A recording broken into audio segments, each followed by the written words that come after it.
AI made simple live. Recently, I was in El Salvador and I was attending a Bitcoin conference. I had, y-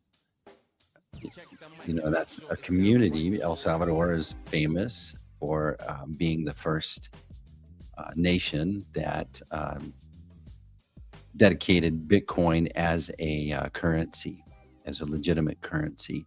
It's a big deal. And so it made sense that Bitcoin conference was being held there. But one of the main sponsors was a company called Steak and Shake. And it was interesting because Steak and Shake, about a year ago, started accepting Bitcoin as payment for their food.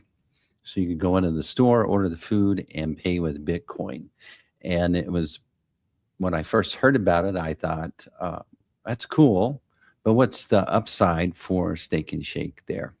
Well, what they were doing was aligning their purpose with their niche audience, meaning that, we go through our lives and we like brands, we like sports teams, we like certain churches, or we we we allow certain brands. We may wear a shirt with a logo of a sports team or a product or a country or whatever it may be, but we do that because we have a self identity. We see our self as we move through the world in a particular way. And if a brand is congruent with how we see ourselves, then we don't mind wearing it. We don't mind buying their product. And so back to Steak and Shake. Steak and Shake saw that the folks that used Bitcoin, um, they want a, a brand, a fast food brand that they can be loyal to, and so being taking Bitcoin brought an audience that looks at the world a little bit different. They want to pay with Bitcoin. They want Generally they want clean food, and so when we go and look at their website,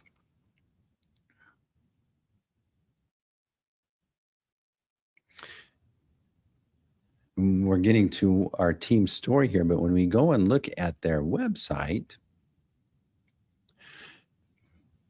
we see that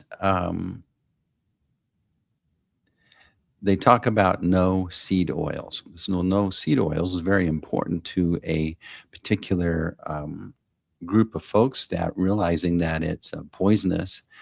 Basically, it's just an industrial lubricant that's been repackaged after World War II, and most of our foods that we eat are either fried in it or it's mixed in with our salad oils or whatever that may be.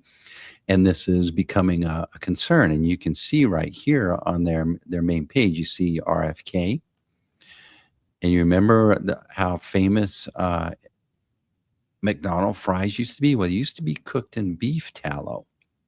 And that's why they were so delicious. And so you have a brand that's going, hey,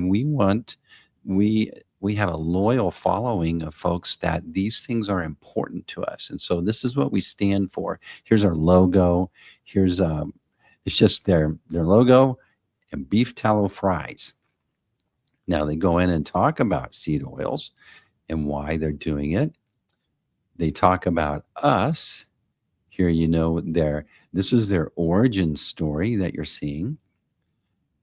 You see that they are proud to be an American company, and they embrace leading technologies such as Bitcoin, and they seek to lead in food quality and service.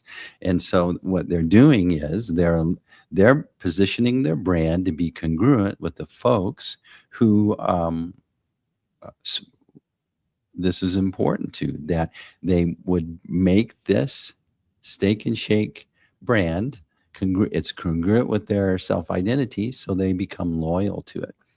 A lot of upsides for Steak and Shake.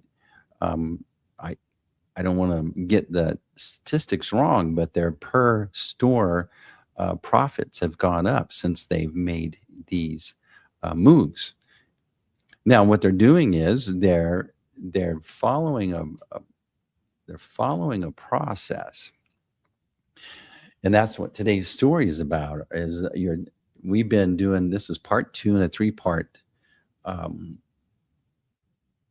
series where we're talking about the three stories that your brand needs to be telling. You need to have a clear client story, and that's what we covered last week. We talked about how to illustrate the story that your clients want to see, their aspirational future, and how you support them in that future, how your solution is a part of that future. The team story is important. It's very important. And it's back to Steak and Shake.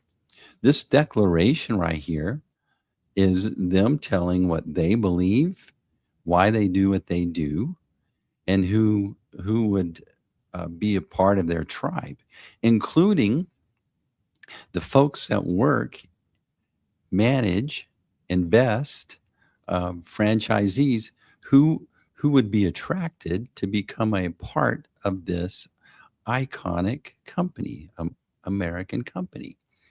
And so the team story is so important. I've worked for companies that had just dysfunctional culture because it was left up. It wasn't a deliberate culture, but a culture will become a culture whether you're deliberate about it or not. Someone's going to design the culture of your organization, of your church, of your company, if not the leader. And so to leave it up to happenstance, well, that's where the dysfunction comes in. And you've gone into businesses and that you just love it. You just love going there. When visitors come from out of town, where do you take them?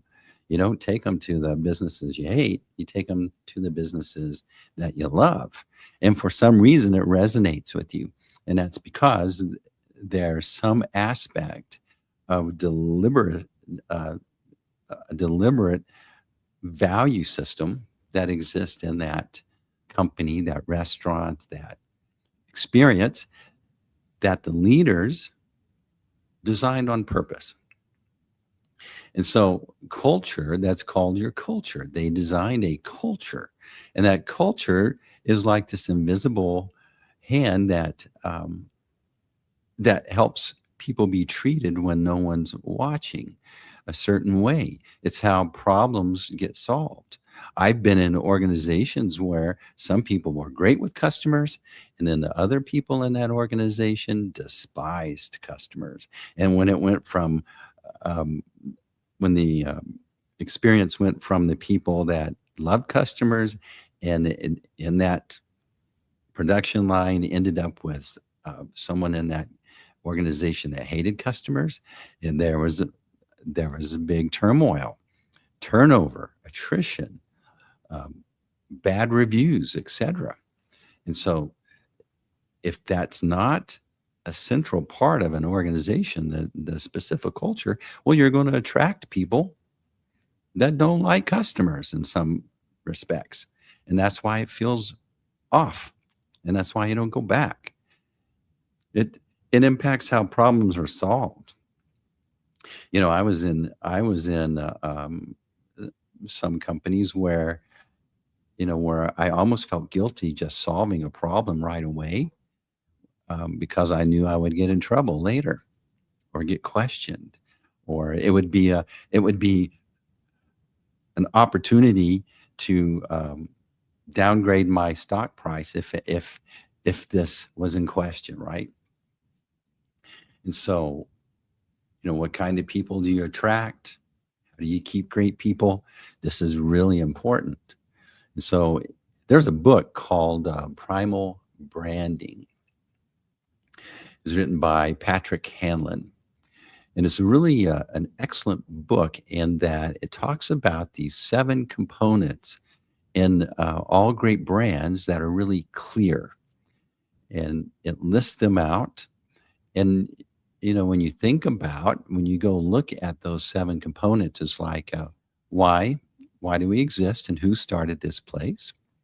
What is it that we hold value and true? And these are exist in you went to university, and so these are super clear in that university, and that's why you continue to wear your university's colors, or you go to their games even on in years later after you graduate, or in a belief system, or in a government.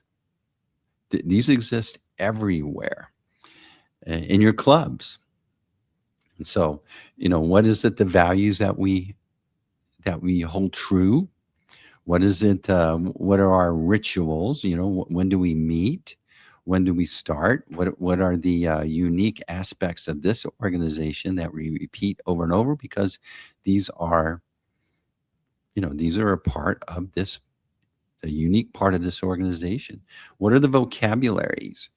What's the insider language? How do we refer to certain terms? I have a VIP client right now. We're going through an exercise where we're actually working on an official glossary or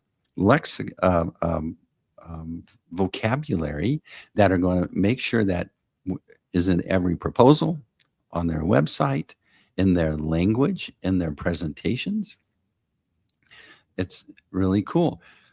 An organization exists to be a solution to an opposite, something that was offensive, right? A lot of times people start businesses when they run across a situation and go, my goodness, this is so bad, even I can do it better. And they start a business. So those are the things that you stand against, what you are not. Okay. Icons are symbols or the logos of a business, right? So here's Steak and Shakes. Icons become iconic. They become a part of what you wear, what your organization represents. You see this, it changed. They have several versions as well.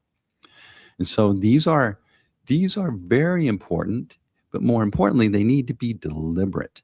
And then the leader's not necessarily who started it, but the leader is the one that is keeping that voice consistent. When we go into this, so where does AI come into this part of the discussion today? And that's the superpower. That's one of the 3 stories that we need to be using AI to nail and make it so clear. So here's an example. This is an infographic generated by NotebookLM. AI took the essence of today's discussion and put it into an easy to understand visual flow that just hits on all the pieces.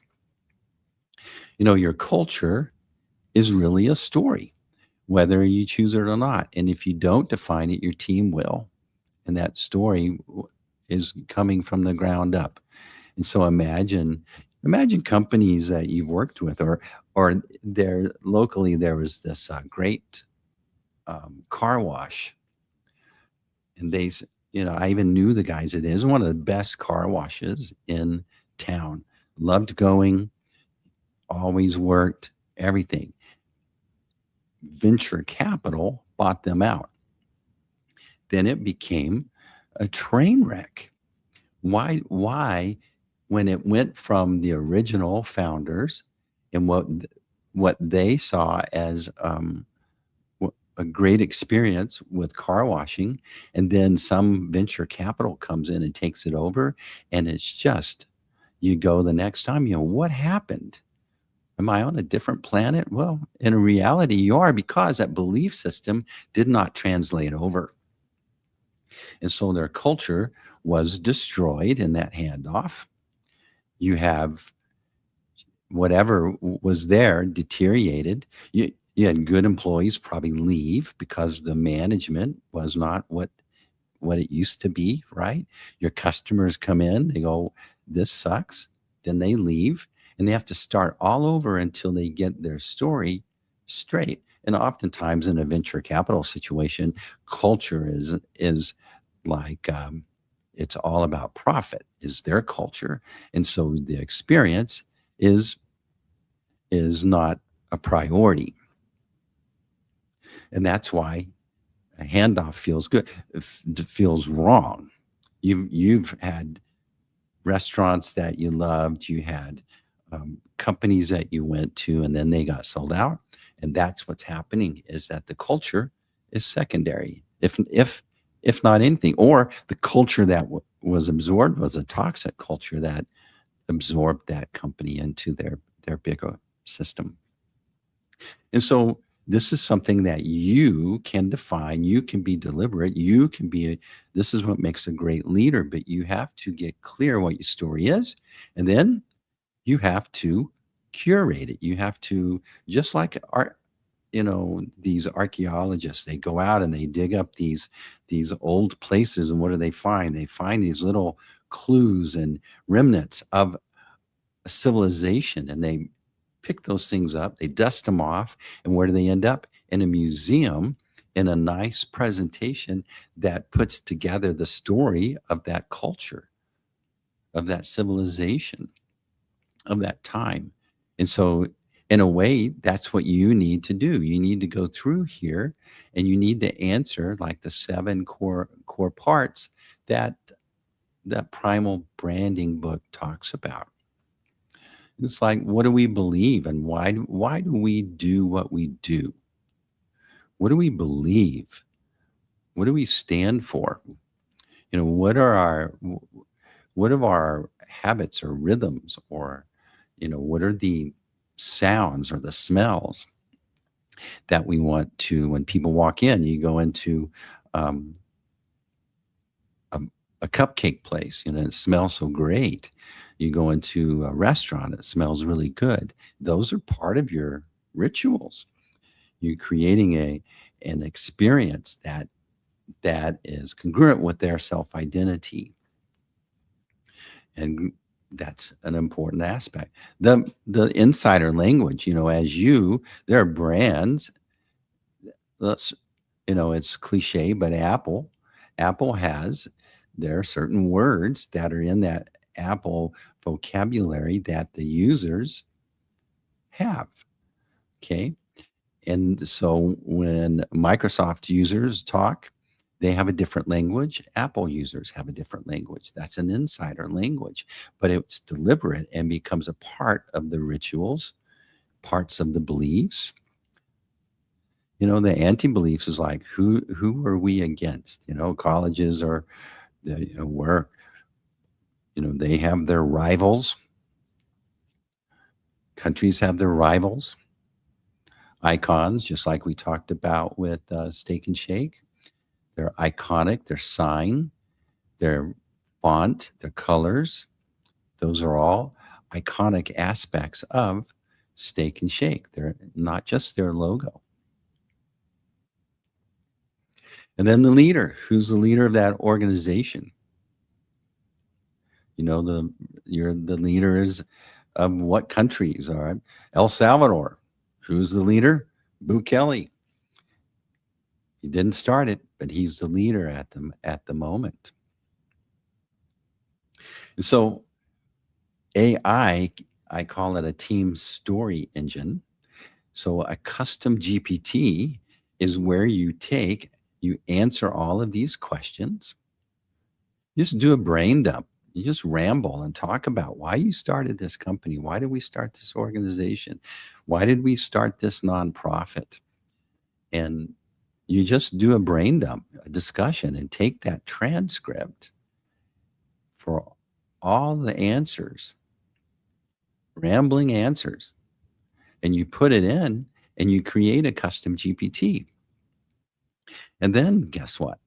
You've got a story engine now that empowers your culture so that when your team, here's a problem with it. Running a company is hard. Leading a team is hard. It takes it takes a very diverse aspect of aptitudes and talents. And one of those is uniting our language and our vision to get everybody, imagine everybody's in a canoe and supposedly they're rowing to some point on the horizon that they understand they're supposed to do. Let's give everybody the benefit of the doubt. They're there and engaged and want to do the best. But if you went around and talked to them, everyone's rowing to a different destination. And whose fault is that? It's the leader's fault. And even though you've said it a few times, we've all heard that thing where you have to say it, you have to say something 7 times before someone actually hears it. Well, this is how you can say it 1,000,000 times and everybody gets it. And it's using a custom GPT. When your team, we create custom GPTs for our clients, and our project managers use it. Our internal team uses it. The leader of the company uses it. Their employees use it. And all the outputs are what? They're all on the same page. Whether the team's using it, the company's team's using it to write emails to customers, whether they're using it to generate job posts, writing announcements, writing feedback, whether my team's using it to help them write their marketing emails or their website um, content, helping them design PDFs. It's got that inculcated message from the deliberate input and the answers behind the leader. And so this is empowering the culture to come together and get everybody on the same page. Your messaging becomes clear. You can create graphic representations of various aspects because of the output of that AI engine, your team's storytelling engine. So you just get in there and define your 7 core parts and more if you want. Then we you can build out a custom GPT. This is what we do for every single one of our clients. And I started off series 1 with um, images, these graphical representations of ideas in the leader's mind that they spent time and brought and were showing me. This is what they're using to communicate to their external audience. And this is what you can use to communicate to your internal audience, your team, your employees, your the folks that attend your church, the folks that are a part of your nonprofit. This is huge. So you can achieve team alignment with less meetings. You can improve morale because why? Everybody's understands where we're going, and you can ensure consistent messaging. And so I encourage you to get this book and read it. It's really excellent. But the the big thing is to go in and answer these questions. Why do we exist? What do we do better than anyone? What do we stand against and we don't want to become? What does great look like? What are the internal words and phrases that, and then put that into a custom GPT. And if that's something that you need some help with, well, I'm your man. So when we learn today, it's like your culture is important. It needs to be deliberate. You need to be proactive. And the way to do it is just download your answers to all of those, drop it into a custom GPT, get it to spit out a very nice representation, organized and pithy way to share it with your team and set it up. It's not just a poster. We're moving from where you got to post it. Everybody does this. Oh, yeah, we did our mission and visions. This makes it living. This is a living way to put it into action. Take some action. Action creates opportunities, right? Hey, I've got this link tree. Speaking of custom GPTs, I made you some great Custom GPT's here, your 2026 business planning partner. One clear offer. Your prompt coach, one of the most popular ones is a message makeover coach. These are free. Just go to roionline.com/linktree, click on it, takes you to your Custom GPT, and get busy. Make over your message as far as your culture. Use this right here. I got a great newsletter. It goes out to over, I think, 20,000 people now. This is where you can sign up. Great resources there, good messaging. And then, Steve, I want to get one of these going for my culture. Go to roionline.com/custom GPT, schedule a session with me, and let's connect. Let's make your 2026 clear. Get your message clear to your team, your customers. And next week, we're going to be talking about how to get your message clear to the AI search engines. So important. I'm Steve Brown, ROI Online, AI Made Simple. If you got some value, hit like, follow, tell your friends and neighbors. And we'll see you next week on AI Made Simple.